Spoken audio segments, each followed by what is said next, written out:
Olá, amigos. Nós estamos aqui de novo nessa reunião que o Ivair disponibiliza para a gente. E é gratificante porque, desde a pandemia, a gente descobriu esse recurso e não parou mais, né? Foi mais fácil nós nos encontrarmos assim. É mais fácil para as pessoas também assistirem aquelas palestras que a gente disponibiliza. A gente, que eu digo, todos aqueles que têm esse tipo de trabalho na casa espírita. E acessar essas palestras também é muito bom, porque ela fica gravada em algum lugar e a gente vai lá, normalmente no YouTube, verifica, olha, aprende, desaprende. Quando vem comigo, desaprende. Eles vão desaprender algumas coisas. Mas é um recurso que nós descobrimos. Eu vi que algumas casas estão até abandonando esse recurso, mas eu acho que ele é muito valioso mesmo, porque atinge um grupo que não tem muito tempo disponível. Apesar de que eu acho que a gente pode ter bastante tempo para casa espírita. A gente tem tempo para tudo. A gente tem tempo para ir na festa do amigo, a gente tem tempo para ir no happy hour, a gente tem tempo para um monte de coisa. E dedicar um tempo para a nossa evolução ou para o nosso alimento espiritual, eu acho que também é gratificante. Ah, Cis, mas eu posso fazer isso de casa? Pode, mas é muito mais gratificante quando você faz isso em comunidade, junto com alguém. Por isso Paulo foi fundando igrejas, por isso Cristo fazia isso de uma forma primorosa. Ele ia nas sinagogas. Ele podia pregar na casa de Pedro, não podia? Podia ficar lá na casa de Pedro, quem quisesse que fosse lá. Mas ele ia nas sinagogas para que todo mundo pudesse viver e conviver com ele e seus discípulos. Mas antes que a gente comece hoje, o nosso tema é o homem de bem. Vamos fazer a nossa prece para que a gente possa entrar em harmonia. Vamos fechar os nossos olhos, elevar o nosso pensamento e agradecer a Deus o momento que estamos vivendo. Um momento que parece difícil, parece complicado, com duas guerras explodindo no Oriente e na Europa. Que essas guerras possam esclarecer e clarear a nossa visão do quão importante é abandonarmos a nossa individualidade para vivermos melhor em comunidade, para que possamos tolerar a dificuldade e a condição de cada um, para que possamos conviver com a dificuldade e a condição do nosso próximo. Nada mais é do que um ensinamento. Essas guerras nada mais são do que um alerta, dizendo para nós: cuidado com o que vocês estão fazendo de suas vidas. E a gente tem que ter esse cuidado conosco. Isso é grande quando acontece em guerra, mas também é grande quando acontece na nossa vida social, quando não toleramos alguém e a gente fica quieto e a gente não fala mais e a gente não procura. Quando a gente não tolera alguém e agride, mente, calunia aquele alguém. Quando a gente não tolera o nosso próximo por conta de pele, cor, sexualidade, raça, credo e um monte de coisa. Que a gente possa entender que esse momento é só um alerta. Cuidado para onde vocês estão indo. Que a política não nos separe, que a pele não nos separe, que a raça não nos separe. Que a gente possa conviver em harmonia, dedicando um pouco de paz e amor para todos aqueles que estão à nossa volta. E, Senhor, derrame um pouco da tua luz e dessa tranquilidade que vivemos aqui no Brasil para aqueles irmãos que lá estão, passando por essa dificuldade de uma metralhadora, de uma bomba em sua porta. Daqueles que perderam entes queridos nessa batalha. Que eles possam sentir-se acalentados pelos espíritos que lá estão para fazer o resgate desses nossos companheiros. Que a tua luz, Senhor, possa nos envolver sempre, sempre, para que não nos percamos nas nossas dores, nos nossos desamores e nas nossas dificuldades. Com tua luz e com tua paz, vamos iniciar o nosso estudo da tarde ou da noite de hoje. Momentos difíceis que a gente está vivendo agora. É muito doloroso nós olharmos para a televisão e vermos tudo que está acontecendo à nossa volta, em termos de política, de politicagem, que é uma guerra. Uma guerra nada mais é do que a politicagem daquele homem que não atingiu ainda a sua capacidade de evolução ao ponto de não compreender de não entender a diferença que existe entre um e outro. E nesse momento, a gente precisa olhar para o Evangelho, no capítulo 17, que fala de ser de perfeitos, e lá tem um item que chama o homem de bem. E tem uma lista de coisas que faz o homem de bem. E quando eu leio aquela lista, me dá até uma tristeza. Estava falando com o Evair agora.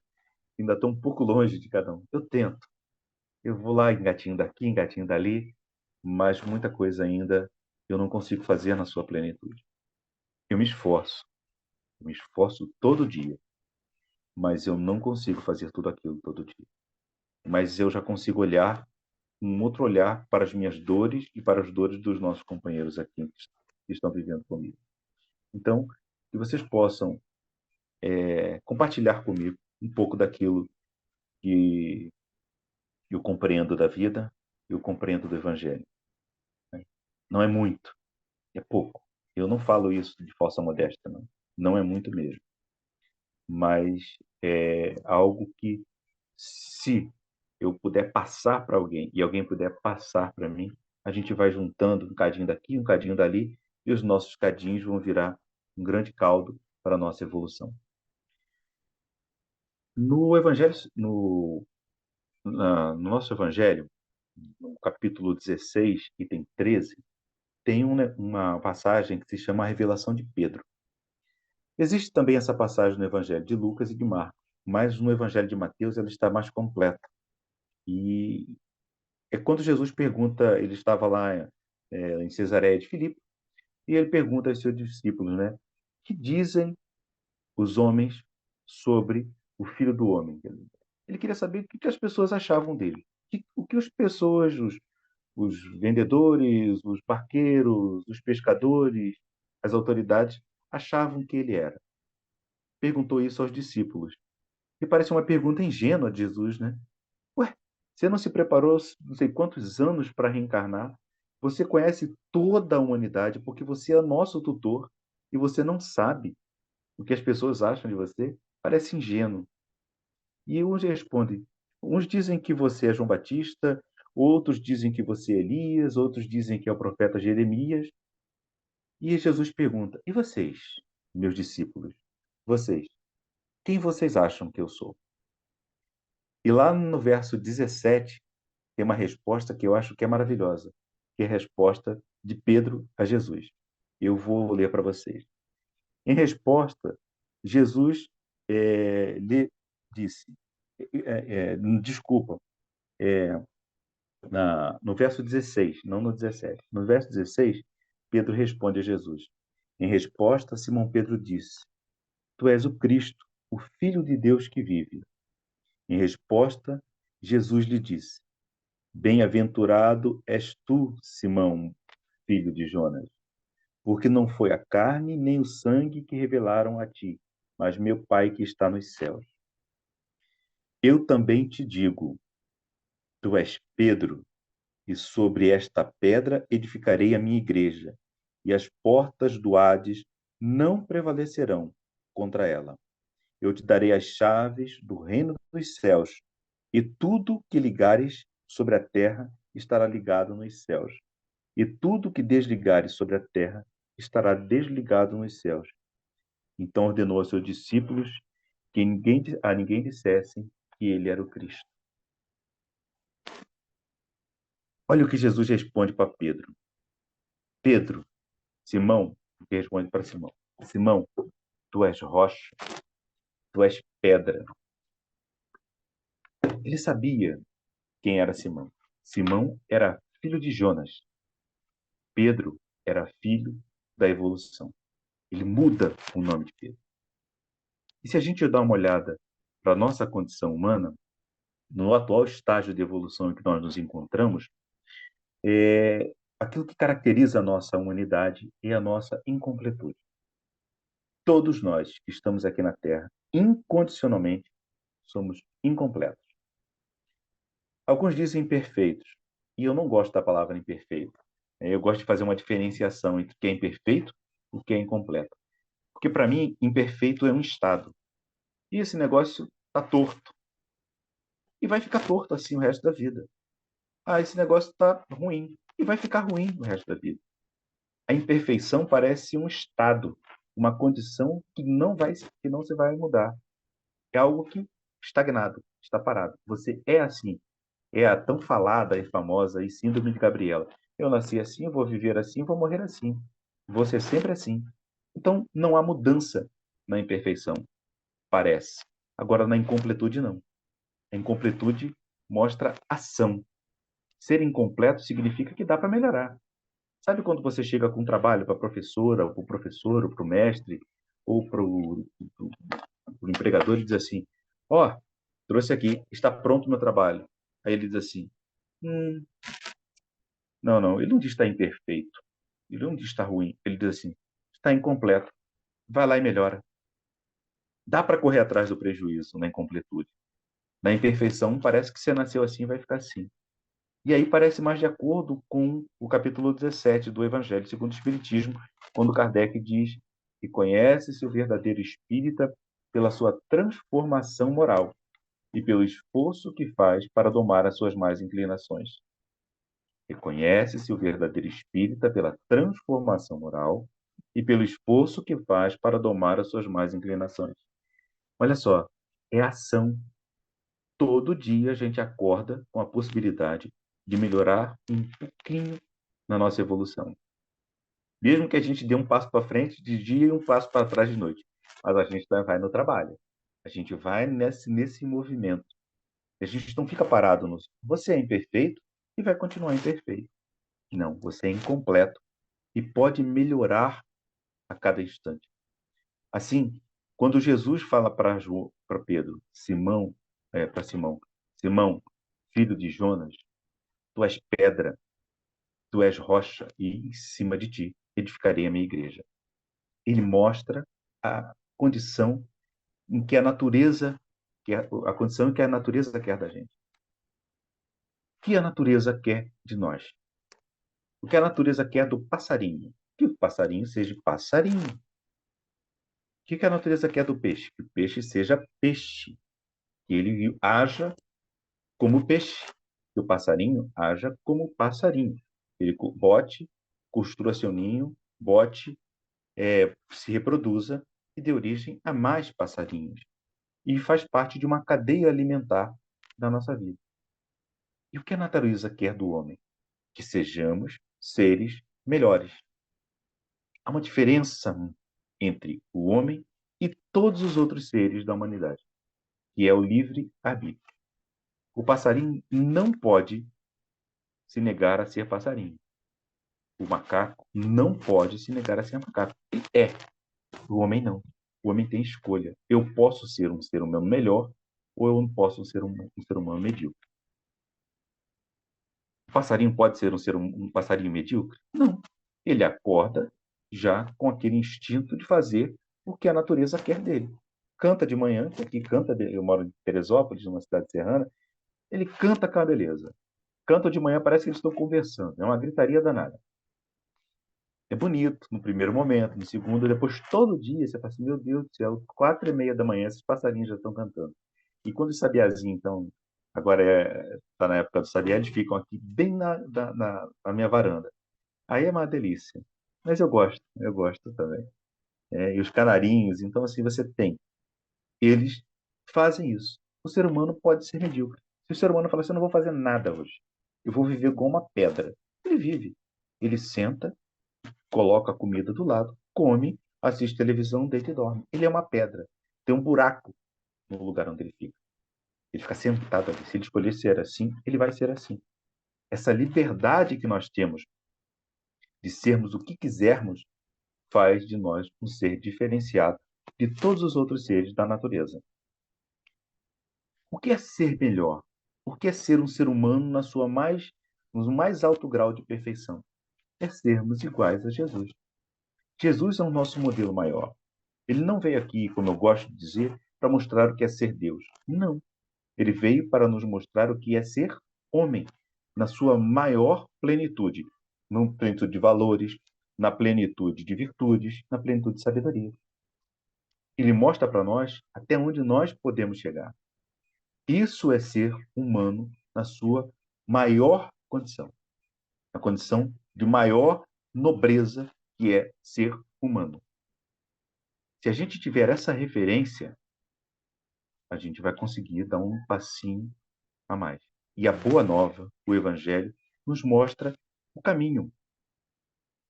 Como é que eu faço para chegar até Jesus? Evangelho, Boa Nova. Ali está gravado todas as diretrizes de como chegar a essa condição. E Simão? Simão representa o trajeto, né? Simão é essa travessia de Simão para Pedro. Ele mostra como é que funciona esse projeto de Deus, que é nos tornar melhores. Simão é aquele que foi gerado e convive na condição humana de terra. Pedro é aquele que foi regenerado. No momento em que ele descobre, no momento em que ele acorda e diz: Senhor, tu és ungido, tu és Cristo, Filho do Deus vivo. Naquele momento, ele reconhece Jesus como seu modelo maior. E é nesse momento que a vida dele se transforma. De tal maneira que Jesus diz que vai lhe dar as chaves dos céus e edificar a igreja em cima na força do pensamento de Simão. E olha o que acontece com Simão. Ele funda a Casa do Caminho, que vai receber todos aqueles que vão procurar o Cristo depois do seu desencarne. Porque não saiu no Jornal Nacional, não saiu no Jornal da Band, nem do SBT, em nenhum canal. Naquela época não tinha isso. Até a informação chegar que Jesus já tinha desencarnado,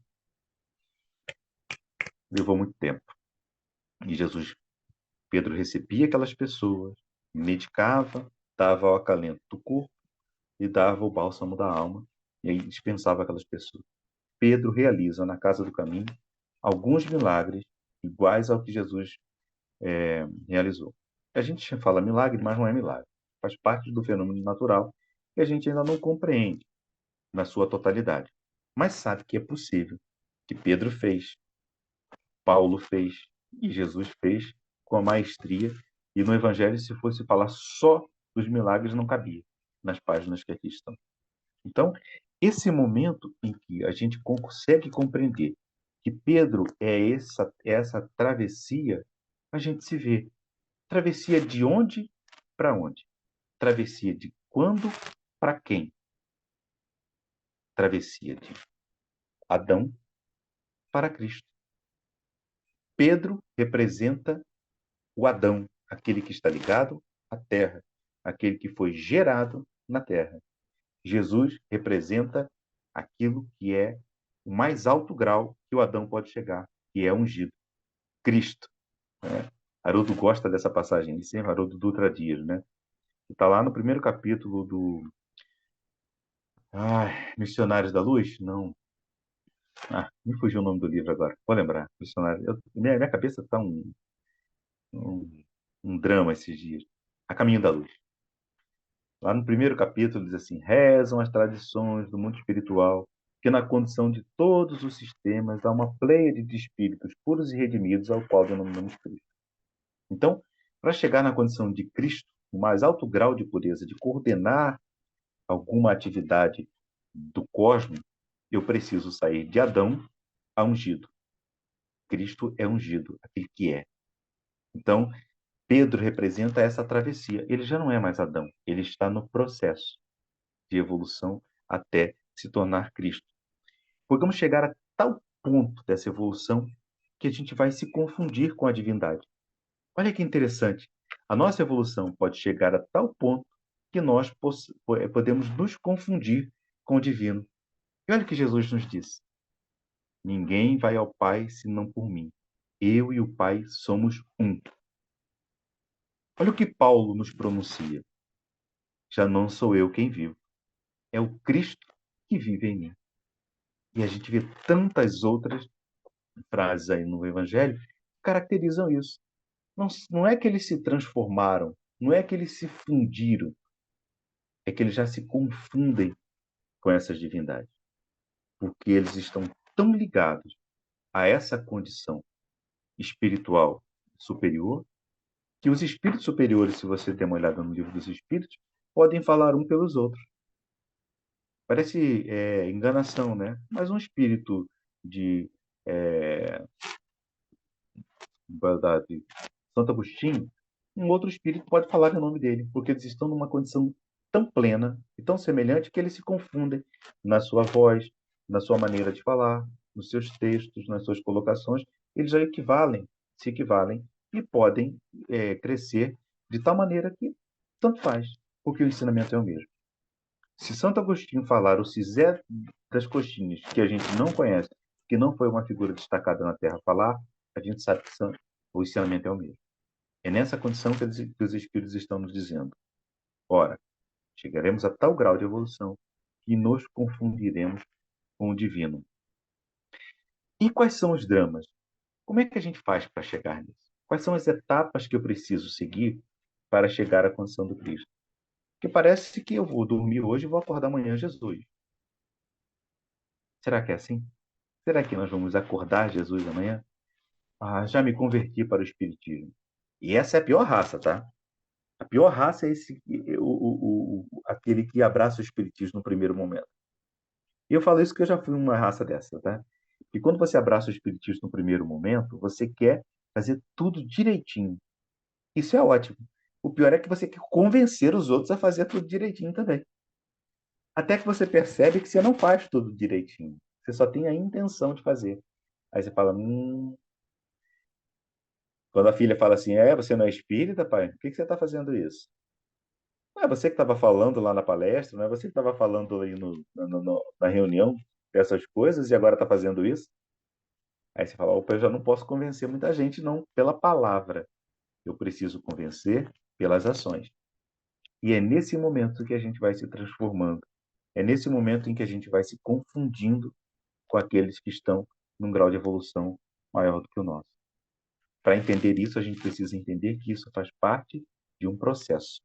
Evoluir não é instantâneo, é processo. Observem a natureza. Evoluir é processo, nem rápido, nem devagar, dentro dos parâmetros que a natureza estabeleceu para cada indivíduo, para cada ser, para cada raça. Percebam como é que a gente saiu de uma condição de ameba para chegar agora a ser humano, do átomo ao arcanjo.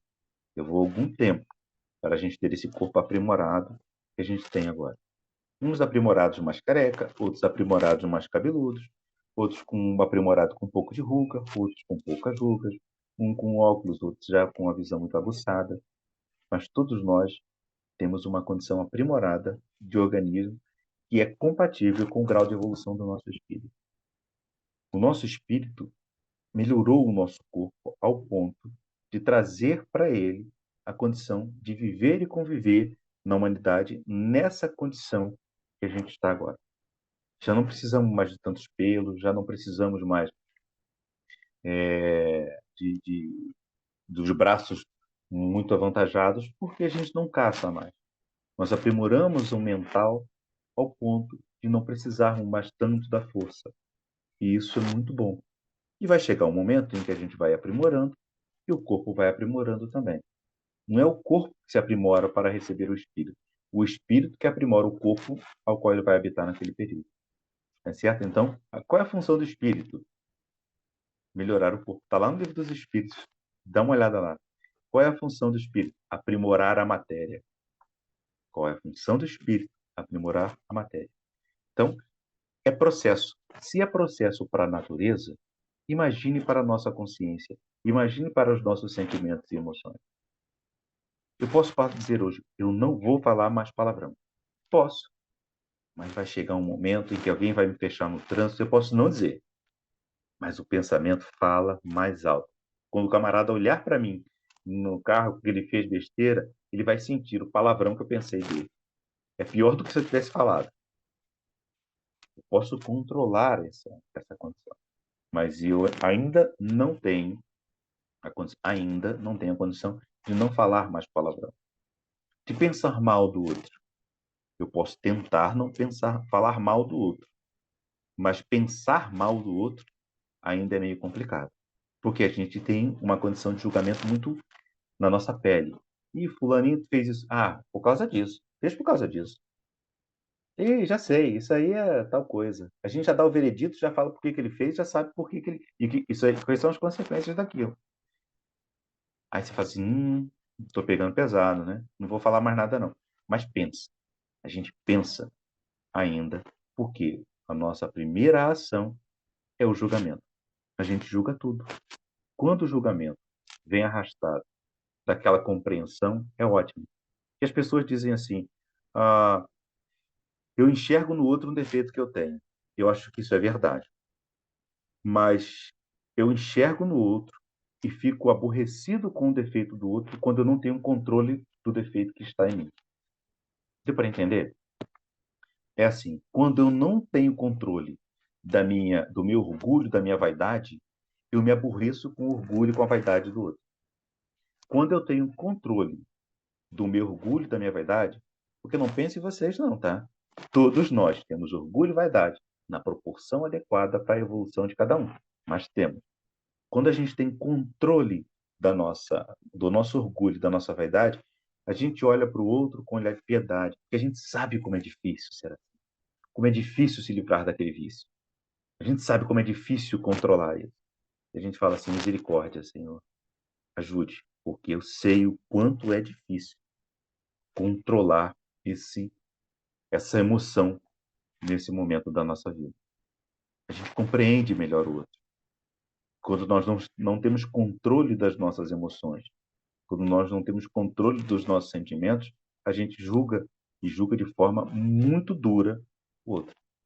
Quando a gente tem controle das nossas emoções e dos nossos sentimentos, a gente julga, mas de uma forma mais branda, ao ponto de compreender o que ele é capaz de fazer.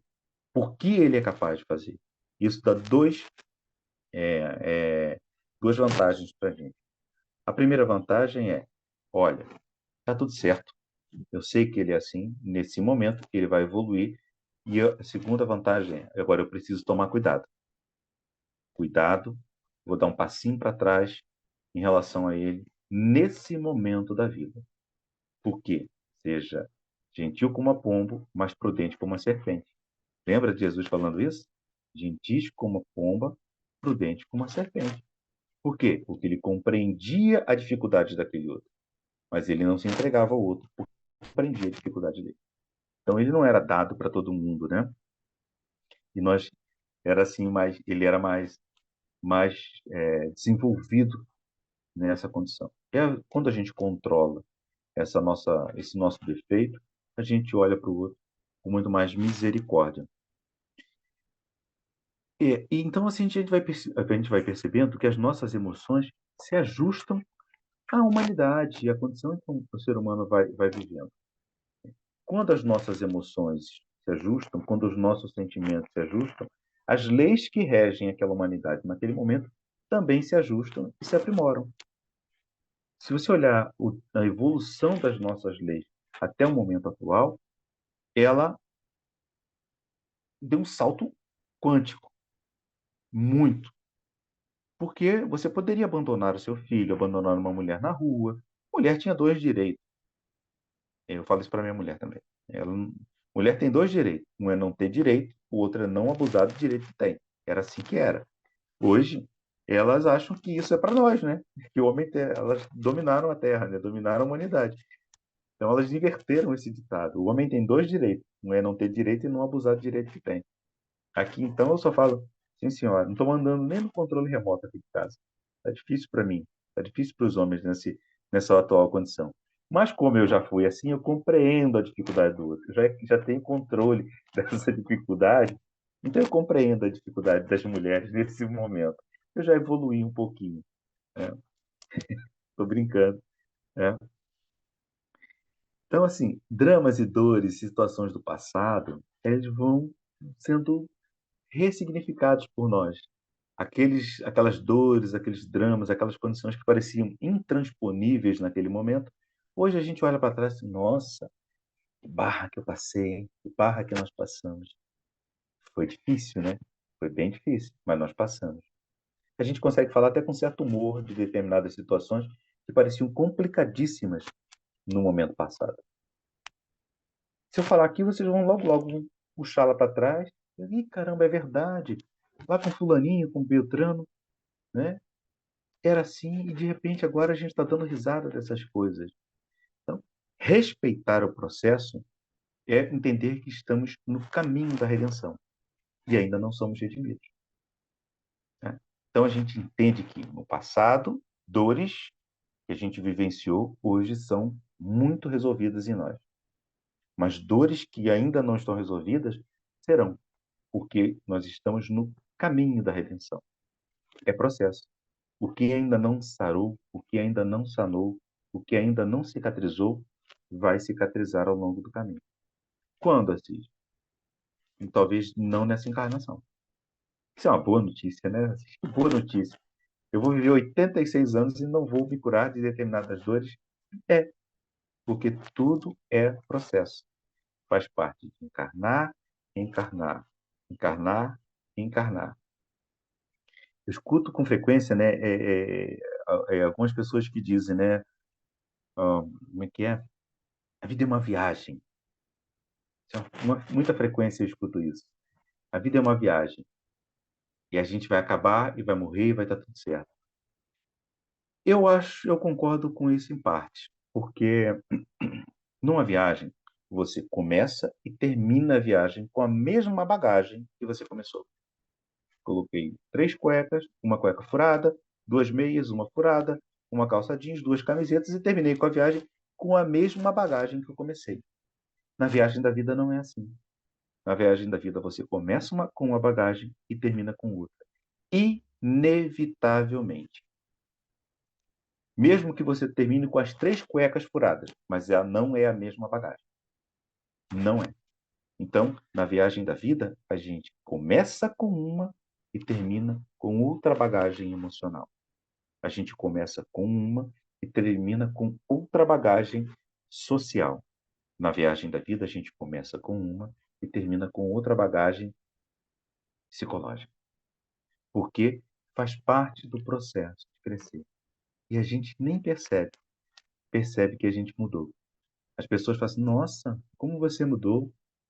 É, eu nem percebi. Você fala que mudou, não, me esforcei. Mentira. Você nem lembra como se esforçou.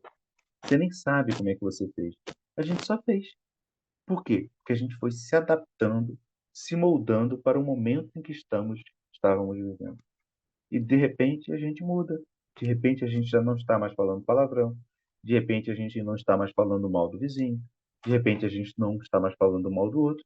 De repente a gente acorda e diz: o mundo está mais leve, o mundo está mais tranquilo. Eu consigo compreender que essa guerra, que essa desavença é um processo, faz parte de viver ainda. Eu não olho com desdém para essas dores, mas eu olho com compreensão.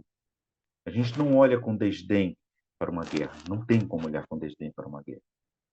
A não ser aqueles que estão num estado muito primitivo de brutalidade. Mas no momento em que a gente está, não dá para olhar com desdém para uma guerra. Mas dá para olhar com um outro olhar. Acorda-se. Acorda. Não deixe que isso bata na sua porta. Não haja assim com o seu próximo. Não haja assim com o seu vizinho.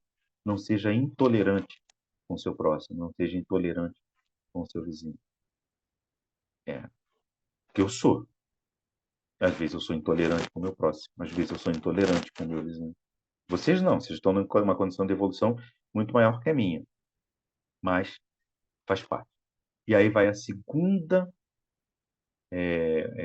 segundo momento desse processo de evolução. O primeiro é compreender o processo, compreender que é processo.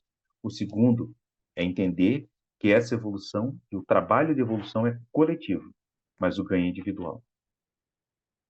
Como assim, assim? Faz parte de trabalhar coletivamente. Por exemplo, o celularzinho que eu estou gravando aqui, ele não foi feito por uma pessoa. Ele foi feito por várias pessoas em vários níveis, em várias condições.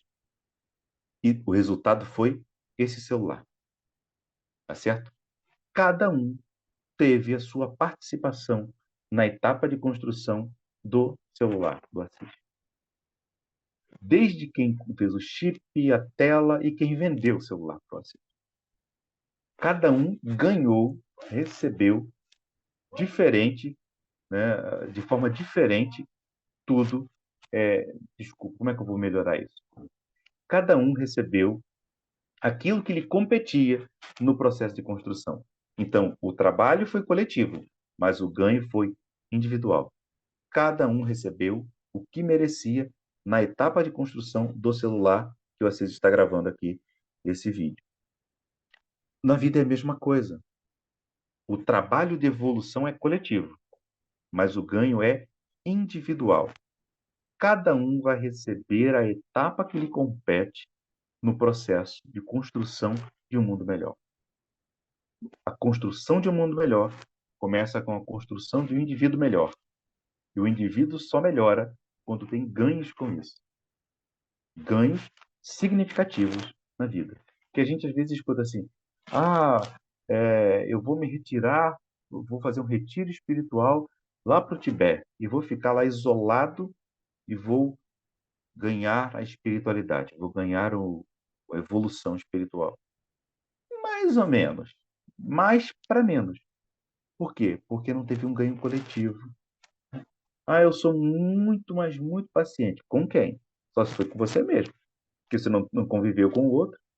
Esse processo em que a gente vai para o Tibete e você não tomou a fechada no trânsito, e você não foi, não respondeu para um marido déspota, para uma esposa mandona, para uma família desestruturada, onde você evoluiu verdadeiramente? Porque parece que você lá sozinho, eu sozinho sou um amor de pessoa. Dormindo, então, eu sou um doce. Precisa me ver dormindo. Parece um anjinho. Agora acorda para ver. Quando acorda é que a coisa fica complicada, porque tem que conviver. Então, o processo de evolução, ele é coletivo, ele é diário, ele é cotidiano. Ele faz parte da vida, ele faz parte de existir, para ser bem preciso. Existir como espírito demonstra que o ser humano precisa evoluir a cada instante. Nós fomos criados para isso. É isso que a natureza espera de nós. Seja um ser humano melhor. Como é que funciona isso? No livro é, Carta aos Mahat de Siné, acho que o nome do livro é isso. Cartas dos Mahats a Siné. Carta dos Mahats a Siné. E eles, é um mestre de sabedoria, vários mestres de sabedoria que escrevem para um discípulo chamado Siné. Eu esqueci o nome dele, é A.P. Siné, que tem ali na escritura. E um desses mestres, ele termina a carta com uma frase muito interessante. Na verdade, é um poema. E eu vou ler para vocês esse pedacinho para vai mostrar exatamente esse processo de evolução que eu estou falando, né? É, ele escreve para o seu discípulo, ele escreve assim: no finalzinho da carta desse mestre de sabedoria, ele escreve assim: em homenagem aos velhos tempos, quando gostava de recitar poesia, encerro essa carta com o seguinte verso da poetisa Cristina Rossetti. Cristina Rossetti foi uma poetisa de 1830, acho que 1890, se eu não me engano. E tem uns poemas lindos, porque ela faz uns poemas muito esotéricos, mas muito voltados à sabedoria. Eles não são poemas muito comuns que falam de ódio, de amor e tal. Ele fala muito do ser humano no processo de evolução. Vale muito a pena ter o poema de Cristina Rossetti. E ele termina a carta com um finalzinho de um poema dela. Ele diz assim: é, pergunta o homem ao mestre: o caminho serpenteia a montanha acima o tempo todo? Sim, o tempo inteiro, responde. E o trajeto de cada dia toma o dia todo? De manhã até a noite, meu amigo. Olha que poderoso isso. O, traje, o, o caminho que serpenteia a montanha acima, o caminho serpenteia a montanha acima o tempo todo? Sim, o tempo inteiro. E o trajeto de cada dia toma o dia todo, de manhã até a noite, meu companheiro. Mas onde que isso entra no processo de evolução, Assis? Onde é que vai? Se a gente pudesse parafrasear esse poema de Cristina Rossetti, a gente podia dizer assim: é, o trabalho de ser para se tornar um ser humano melhor é o dia todo, é o tempo inteiro. O que a natureza vai nos dizer? Sim, o tempo inteiro, Assis. Mas ele toma o dia todo, de manhã até a noite, Assis. E é sempre subindo? Sempre subindo, Assis. Olha só, o processo de me tornar um ser humano maior, melhor ocupa vai me ocupar o tempo inteiro, de manhã até a noite. E é sempre subindo. Olha que legal isso, porque é como se a vida tivesse nos moldando a cada dia. Ela dissesse assim: Assis, você está muito parecido com Adão. Você não está parecido com Cristo. E ela vai lá e coloca um obstáculo, uma dificuldade, um problema para resolver. E de repente eu ando, vai lá, resolvo aquele problema e, opa, me aprimorei. Já cheguei mais perto do Cristo e fiquei mais distante do Adão. O Adão representando aquele ser humano que vive só para as necessidades terrenas. E o Cristo representando aquele que vive para as necessidades cósmicas, as necessidades espirituais. Então, quanto mais eu me afasto de Adão, mais eu me aproximo do Cristo. Quanto mais eu me afasto de Adão, mais eu me aproximo do ser humano, que é o nosso modelo e guia, que me mostra o que é ser humano na sua completude. Viu? Todo dia a vida nos convoca para um desafio. Todo dia a vida nos convoca a voltar para o caminho, para continuar a minha travessia, de Adão a Cristo, de Simão a Pedro. Todos os dias a vida nos convida a sermos seres humanos melhores. E quando isso não acontece? Acontece desastres como a gente está vendo agora. Desastre na economia, desastres na política, desastres nas guerras, desastre no convívio com o vizinho, desastre nas leis. E esses desastres vão trazer o quê? Dores tão profundas que a gente vai sentir a absoluta necessidade de mudar. E a gente dá um passinho para frente.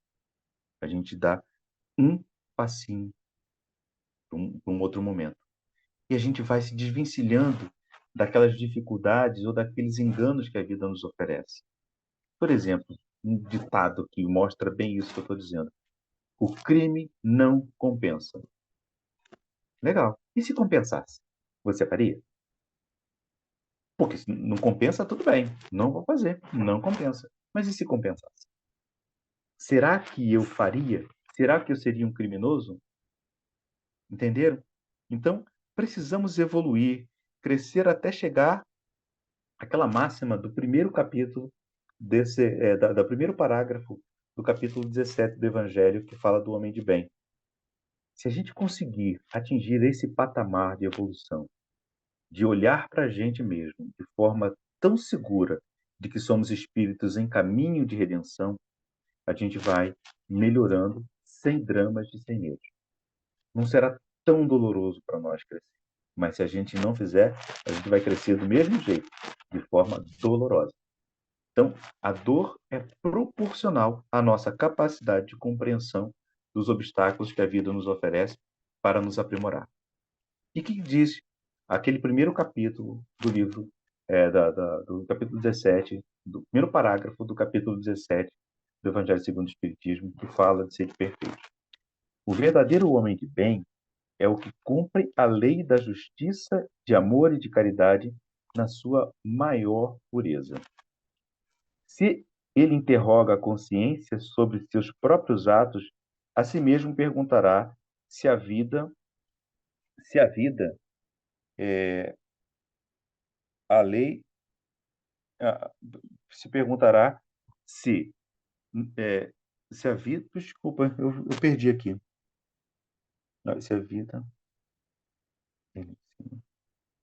Ah, se ele interroga a consciência sobre seus próprios atos, a si mesmo perguntará se praticou o mal ou se fez todo o bem que poderia. Ele se perguntará se não praticou o mal ou se fez todo o bem que poderia. Se a gente começar a trabalhar dessa forma, a gente dá uma olhada naquele capítulo do Homem de Bem, a gente já está dando um passo para o nosso aprimoramento. E a gente tem que pensar que a gente precisa mudar, que a gente precisa evoluir. Evoluir a tal ponto que as pessoas vão precisar nos reconhecer de novo. Evoluir a tal ponto que as pessoas irão precisar conhecer de novo o Assis. Evoluir a tal ponto que as pessoas precisarão conhecer de novo o Manuel, o João, o Joaquim, o Evaristo, o Ivan,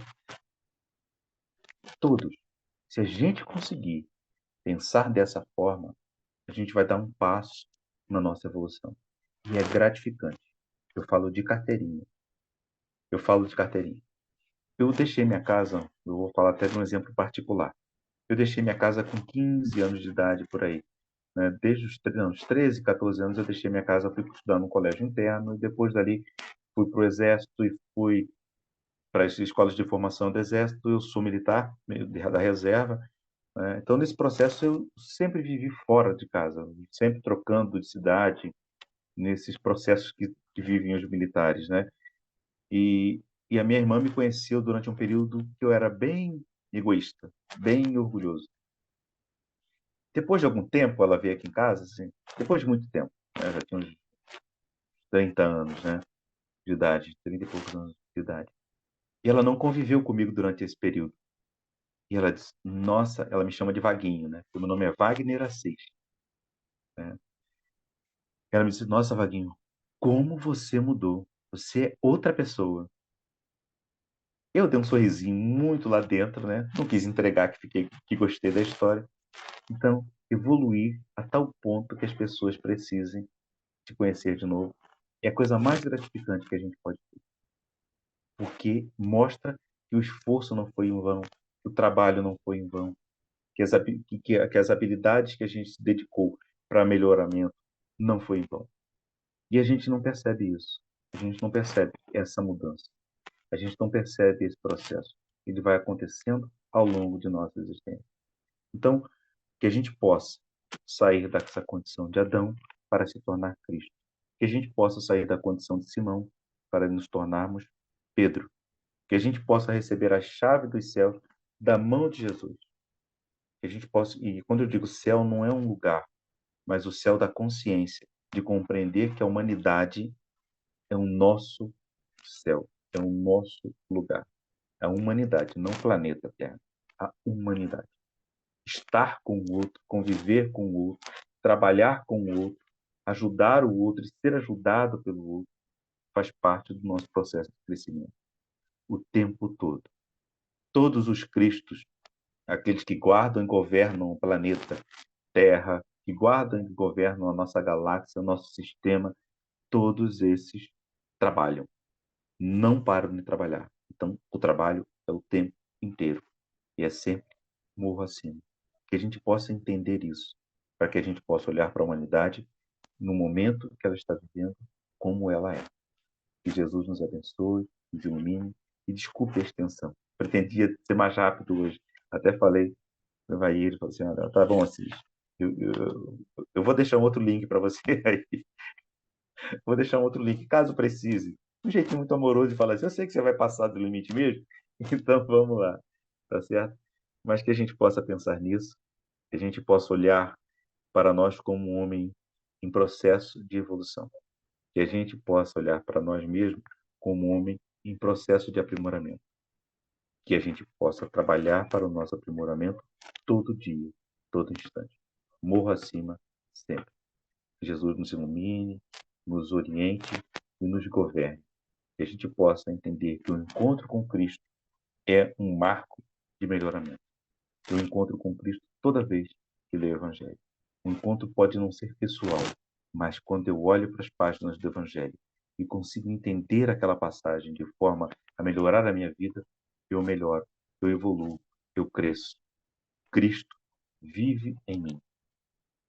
Cristo mora dentro da minha consciência.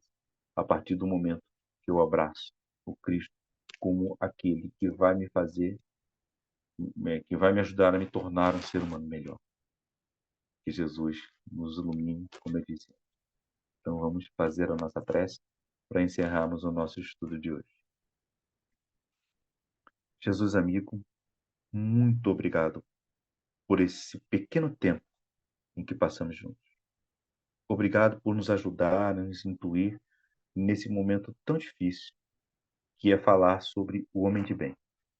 Eu não acho fácil, eu acho muito difícil falar sobre esse assunto, principalmente porque ainda não sou e estou buscando isso. Eu estou falando das minhas dores, dos meus momentos, daquilo que compreendo da vida.